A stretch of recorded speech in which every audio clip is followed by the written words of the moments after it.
Eh bien salut tout le monde, c'est Romain, on s'était retrouvés il y a de ça quelques mois pour le même sujet vidéo, les 5 projets tech les plus fous.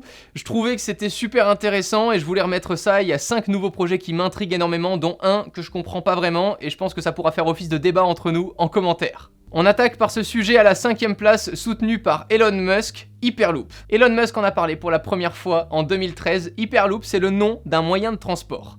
Il a mis en ligne plus de 27 pages suite à ces discussions à propos de ce sujet-là, en ligne, open source, disponible pour toutes et tous, pour qu'on puisse tous créer autour de ce projet-là et que ça crée une concurrence un peu folle, je vous l'avoue. Hyperloop, c'est un moyen de transport tel que le train, l'avion ou encore la voiture, sauf que c'est une capsule qui va être à l'intérieur d'un tunnel, comprimée pour qu'il y ait le moins d'air possible, le moins de frottement possible, et en plus de ça, la capsule fonctionne par champ magnétique, ce qui fait qu'il n'y a aucun frottement sur les rails.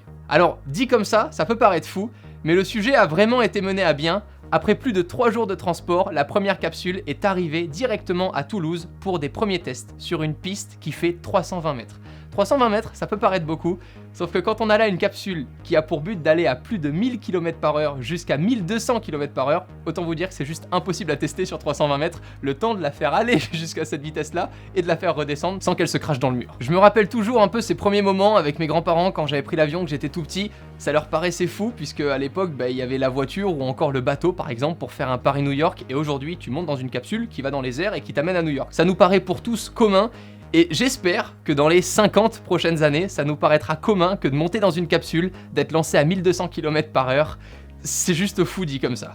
Je ne sais absolument pas le coût du projet, je pense que ça peut représenter des milliards d'euros suivant les entreprises, puisqu'il y en a plusieurs qui ont créé différents Hyperloop, dont le Hyperloop TT, qui a pour but de relier Dubaï à Abu Dhabi. Autant vous dire que faire 140 km en 7 minutes chrono, encore une fois, c'est pour ça que ce projet est dingue. Faites vos paris, dites-moi en commentaire pour vous quel sera le prix des premiers billets vendus pour le Hyperloop. Honnêtement, et je pense qu'il n'y aura pas genre de classe économie ou première classe ou business comme dans les avions, je pense vraiment que les capsules sont tellement petites, j'en ai pas vu en tout cas niveau projet en 3D qui comporte plus de 30 places, donc je pense vraiment que ça sera réservé pour le début à l'élite. Pourquoi pas après créer des tunnels beaucoup plus gros pour qu'il y ait plusieurs Hyperloop qui communiquent dans la même bulle. Personnellement, un billet en dessous de 2-3 000 euros, ça me paraît impossible pour les premières courses qui pourront être effectuées par le grand public dans un Hyperloop. Le 4e projet le plus fou, et encore une fois soutenu par Elon Musk, se passe en Australie méridionale qui souhaite faire baisser le coût de l'électricité. Ils sont en train déjà de faire quelques tests, épaulés par Tesla et leur technologie Powerwall, des énormes batteries, qui peuvent se recharger la journée grâce à des panneaux solaires et du coup pouvoir produire sa propre électricité dans sa propre maison. Le projet va beaucoup plus loin que ce qu'on connaît déjà habituellement puisque le but c'est de partager l'électricité obtenue dans la journée avec les autres habitations non équipées si vous n'avez pas dépensé toute l'énergie. Le projet dit comme ça peut paraître fou et je sais absolument pas ce que ça peut représenter en termes de coût d'installation. Ce qui est sûr, c'est que l'État finance en partie toute cette installation-là, adossée évidemment avec divers prêts dans divers partenaires. Donc, le client lambda, on vient installer chez lui un système qui va produire sa propre énergie et s'il ne la dépense pas entièrement, l'énergie va être repartagée dans le réseau public pour les gens non équipés. Le projet veut s'étendre dans l'État jusqu'à 50 000 maisons équipées. Encore une fois, c'est pas trop comparable avec ce qu'on a en France parce qu'on parle vraiment de maisons. Peut-être que c'est des projets qui peuvent se mener à bien également aux États-Unis, mais aujourd'hui, pour une habitation lambda qui comprend par exemple 300 personnes dans un même immeuble, ça voudrait dire quoi? Qu'à la création de l'immeuble, il faudrait prévoir peut-être des souterrains et des souterrains pour stocker tous ces Powerwall. Je sais pas trop ce que ça représente en termes de coûts et surtout de dépenses énergétiques pour créer ces batteries-là.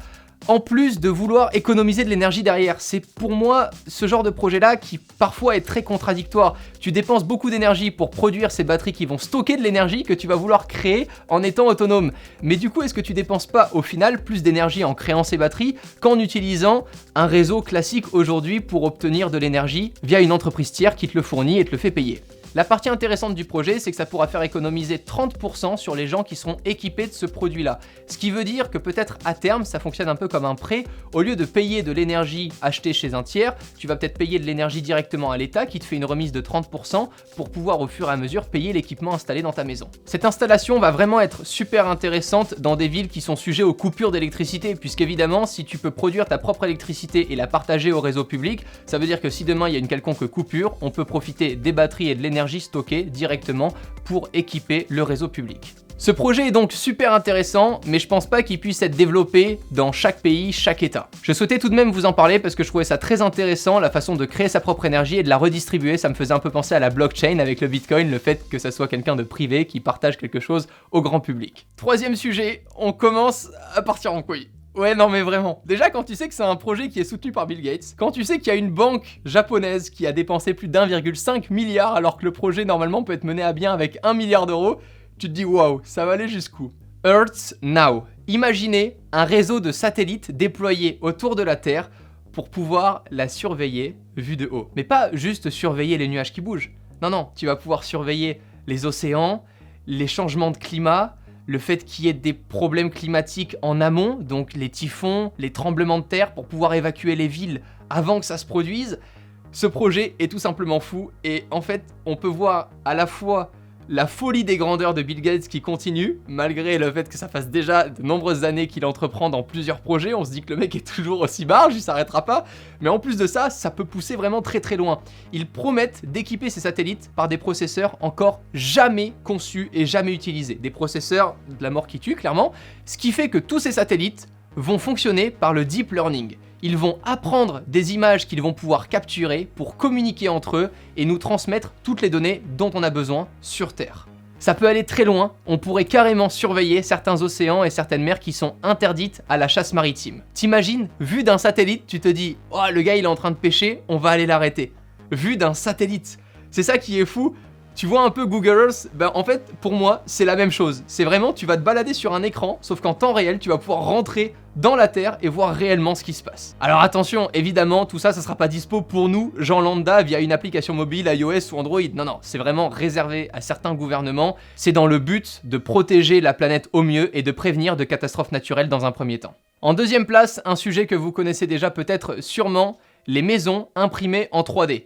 Pas imprimé en plastique, hein. C'est vraiment du béton qui est coulé par une imprimante 3D gigantesque qui va pouvoir imprimer une maison qui commence par exemple à 40-50 mètres carrés pour 12 heures de travail automatique géré par l'imprimante, jusqu'à 24 heures de travail pour créer une maison qui peut faire 200 mètres carrés. Le projet est fou et a été lancé par la société Icon qui souhaite produire, en tout cas qui avait promis en 2018 de produire une centaine d'habitations au Salvador. Alors pour l'instant, j'ai pas vraiment vu d'article qui confirme que ces 100 premières habitations ont été faites. Pour moi, les plus grosses difficultés de leur côté, c'est pas de créer de la maison, c'est tout simplement de la relier en électricité et en eau. Surtout dans les différents lieux qu'évoque la société Icon qui sont très mal fournis en eau et en électricité. Le but pour eux, et c'est ce qu'ils ont fait, proposer une maison pour 4000 $ à l'achat. Ça coûte 4000 $. C'est fou quand tu te dis qu'aujourd'hui tu peux prendre un terrain, tu poses une maison, t'as 4000 boules et t'as plus de loyer. Bon, évidemment, tu vis pas dans les mêmes conditions qu'aujourd'hui. Cependant, une personne travaillant chez Icon a souhaité avoir comme bureau une de ces maisons imprimées en 3D pour se rendre compte réellement de la vie qu'on peut avoir à l'intérieur. Les premiers résultats sont vraiment concluants et je pense que pour moi, c'est une super avancée technologique et c'est là où je suis ultra content d'être dans ce milieu-là des nouvelles techno parce que je me dis qu'il y a plein de gens de base qui ne peuvent pas avoir accès à des logements corrects et qui, grâce à des sociétés comme ça, qui peuvent produire en très gros, à très bas prix, vont pouvoir leur proposer aujourd'hui un logement digne de ce nom. Avant que je vois votre avis en commentaire, Florian, tu serais chaud toi pour avoir une maison en 3D ou pas? Pas encore? Je veux votre avis en commentaire. Et à la première place de cette sélection, et j'ai pris aucune note, j'ai juste lu plusieurs articles parce que c'est totalement barge, j'ai noté simplement le nom de la société qui souhaite produire ça, Netcom, la société qui veut sauvegarder votre cerveau dans le cloud. Je voulais juste vous laisser 2 secondes, hein, j'ai pas fait exprès de pas couper quoi. C'est juste fou, mais on stocke de plus en plus de choses dans notre cloud, et aujourd'hui dans les disques durs, pourquoi est-ce que demain on pourrait pas stocker nos pensées, notre façon de faire, notre façon d'agir, notre expérience? Non, je vous l'avoue, ça fait vraiment flipper. Après aujourd'hui déjà, juste dans les expériences, ça coûte 10 000 $ pour essayer. Tu vois, et encore il faut que tu sois en phase terminale, ce que je ne te souhaite pas du tout. Donc c'est vraiment, enfin, le projet est fou, et aujourd'hui ils ont déjà fait des tests, et le cerveau est vraiment gardé en parfait état. Il a été découpé en fines lamelles, analysé avec des microscopes, voilà, pour essayer d'obtenir des informations qu'on pourrait stocker dans le cloud, pour ensuite soit les transférer, pourquoi pas dans un autre cerveau, mais le but là c'est vraiment de conserver le cerveau, les données en tout cas qui sont stockées dedans, de les mettre dans un cloud et de se réveiller, pourquoi pas, dans 300 ans, dans le corps d'un robot qui aurait été mis à jour avec les données que notre cerveau comportait il y a de ça 200 ans. J'adore mon métier. Qu'est-ce que vous en pensez? Réagissez vraiment et allez checker divers articles que je laisserai dans la description évidemment, et la société notamment Netcom là qui paraît totalement folle mais super intéressant quoi. Genre vraiment, je suis à deux doigts de me faire installer une puce que je veux déjà sauvegarder mon cerveau. J'espère que ces 5 projets vous auront plu. D'ici là, n'hésitez pas à vous abonner pour qu'on se retrouve pourquoi pas dans un prochain épisode ou dans les prochaines vidéos si celle-ci vous aura plu. Le bouton est juste en dessous, là tu cliques sur s'abonner. Tu peux également cliquer sur la petite cloche pour être tenu informé des notifications dès qu'une nouvelle vidéo sort. D'ici là, prenez soin de vous, à la prochaine, ciao tout le monde.